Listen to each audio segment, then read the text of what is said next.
Cinema జీవితం కాదు, జీవితంలో జరిగేటటువంటి పరిణామాలు సినిమాను కాదు. కాకపోతే సినిమాని సినిమాలాగానే చూడాలి, రియాలిటీగానే చూడాలి.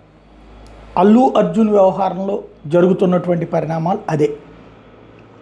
సంధ్యా థియేటర్ యాజమాన్యం ఇప్పుడు థియేటరే మూసివేత పరిస్థితి అవుతుంది.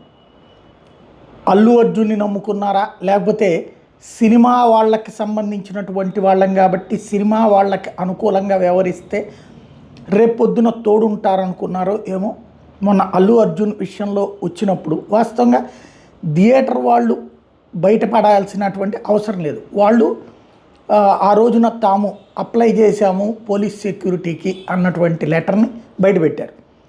ఇప్పుడు పోలీసులు దాన్ని కసిగా తీసుకున్నారు, ప్రతిష్టాత్మకంగా తీసుకున్నారు. ఫలితం దానికి కౌంటర్గా వాళ్ళకి పర్మిషన్ ఇవ్వట్లేదు, రానివ్వద్దన్నాము అన్నటువంటి పాయింట్ కోర్టులో వాదనని తీసుకొచ్చి ఇక్కడ బయటకు చూపించారు.